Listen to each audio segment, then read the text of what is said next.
Hello everyone, it's Greg here. I'm gonna be doing the voiceover for this video, and today me and Alpha have worked on something special.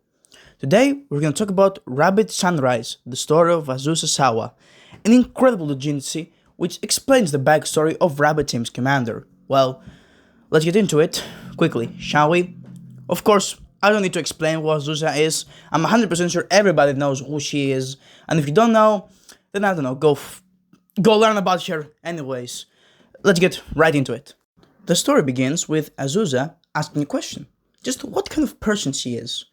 For her, looking at her past, it would be an aimless person. AKA a person with no clear plan of the future.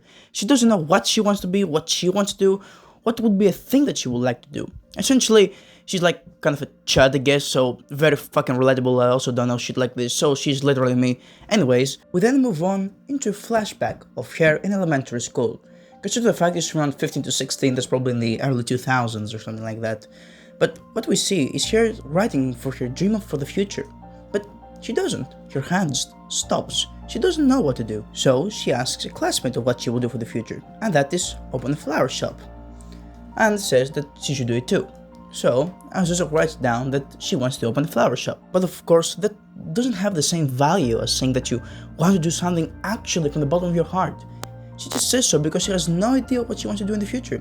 Of course, she likes flowers and what makes people happy, but it isn't something from the soul, in fact. It's just something that she says because she has nothing else to say. Anything. She has no idea for her future. And that is basically like how we start to learn about her. Essentially, what the doujinshi wants to say is that she has no plans for the future, nothing that she wants to do. She's like basically a blank canvas. Nothing of value, of course. She just is good at her classes, and that is only that, nothing else. She has nothing to do, and the thoughts drown her, really. By that point, she reaches high school, and she decides to do Shenshado because her friends will do it as well. As she says, she can't think for herself, she doesn't have any other plan or anything, she just needs to do something, and she decides to do Shenshado with her friends. It all looked good for the start, somewhere to be with your friends and do something and have fun, until the first match came, the practice match against Saint Gloriana. The M3 gets attacked on all sides, and in a sign of desperation, Rabbit Team abandons their post and withdraws from the match. Basically, Hore loses the tank because its members were too scared to face the enemy. Of course, this is very heavy for the team. Abandoning the tank in just their first match isn't a good look, but for Azusa, it's kind of different. She is the commander and should have, obviously, operated the tank much more better for this to not have happened. But it was just fear for the first match, really, by some sophomore first-year students. But this weighs down on her. It's very frustrating for her, and it almost makes her break down in tears. To this, we see Darjeeling congratulating Miho for the practice match.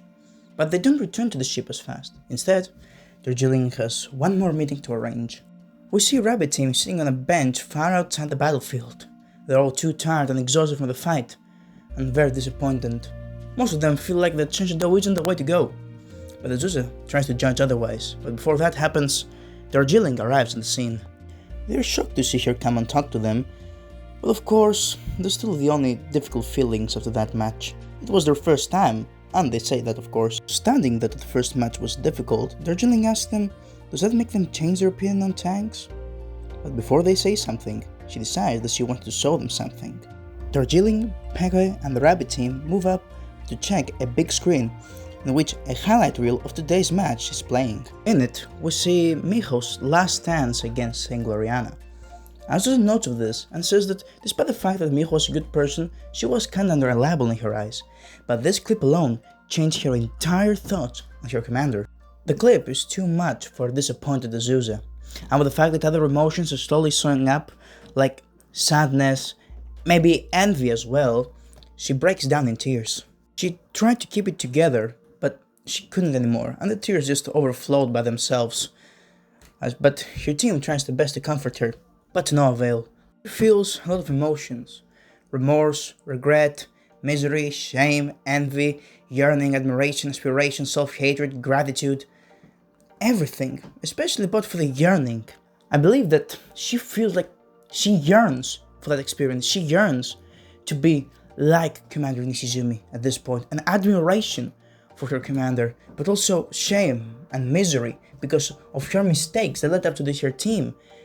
abandoning their post, and envy for not being like her commander.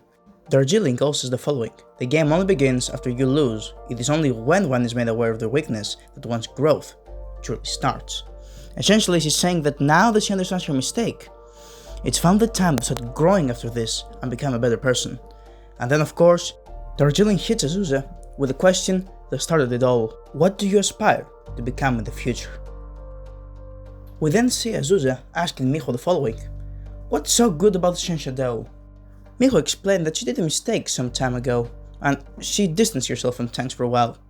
But looking at it, she's back at it again, because as she said, when it comes to tanks, she's just head over heels. She knows pretty much everything. Says that tanks help her make herself feel stronger, and can protect her and compensate her for the weak and difficult sides of your life. Hopes that continuing riding tanks would eventually be able to change and overcome those no good parts of yourself.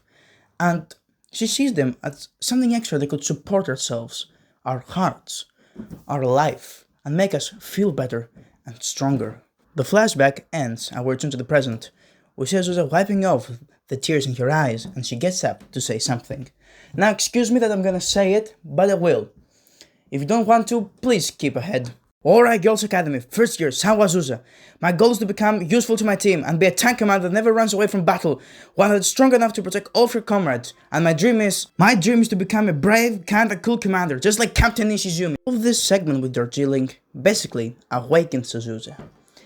She now has a purpose to live for, to become a cool, kind of brave commander, just like Captain Ishizumi. She now has finally found a purpose in her life, and Darjeeling congratulates her for that, and wishes the best for her. This is where chapter 1 basically ends. The other part is basically implying some Yuri between Azusa and Orange Peakway. I'm not gonna get into that. This is basically where it ends, and let's get into chapter 2. Chapter 2 basically begins where we left off, but this time we see Azusa talking to instructor M.A. Chano. Azusa asked Instructor Chano if there are any books she could read so she can become a better commander and understand tankery more and potentially reach Miho's level. Of course, Instructor Chano understands that this isn't as much capable due to the fact that Miho has been getting special tankery education since childhood, but Azusa doesn't give up so easily, and if it takes effort to reach the top, she will do it. She does just that, reading and reading and reading all the time. Of course it makes her tired, but if she wants to reach the level of her commander, she will try her best. Alongside the reading, she also does exercise and tries her best to understand the battlefield around her, and any potential spots that could help her in this difficult situation. Of course, she also reads through the day and the night, which makes her extremely tired. As much as she tries to learn about tanks, maybe doing it a little bit too much like that and all alone is maybe very difficult. And it gets to her. In practice, the temperatures are through the roof and her teammates are struggling. She struggles as well, and coupled up with the fact that it's flaming hot outside, she collapses in Saki's arms, and the team calls for an emergency. Team Anglerfish is sent to check up on her by her teammates, already there. They understand what she goes through to become the best, and staying up all night learning about tanks isn't something good, as Karina says, but she thinks otherwise. She thinks that if she doesn't do it, she will not become like Commander Nishizumi, she will not be able to catch up. Karina, however, being the voice of reason this time, says that it's impossible for her to do it, but she believes that they can become very good if all 6 of them work together. All of her friends want to help her, and she's very happy with that. I mean, just look at this schmuck, she's really into it. What the fuck am I talking about? All of this makes Azusa understand that she's not alone in this, and this is why friends exist, to help one another. And also for Miho, there's no need to be scared for these kids, because they will be fine. And this is where our story ends.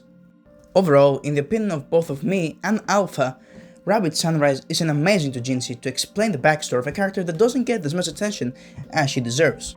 Like it or not, Azusa will become commander once Miho leaves high school, and I will be really happy if they made an adaptation for this, with her as commander. It would honestly feel amazing for us like 3 Azusa fans out there.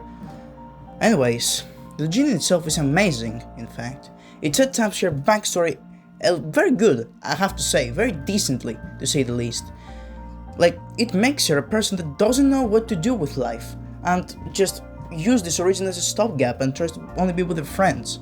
But in the end, she realizes that Senseido might be the thing to do. But she finds it wrong she wants to be like Miho because she can't be like Miho. In the end, with the help of her friends and her basically being herself and the tactical genius she is, she can become great. She cannot become a full copy of Miho, but she can understand Miho and then make her own way of Shensudo to become great.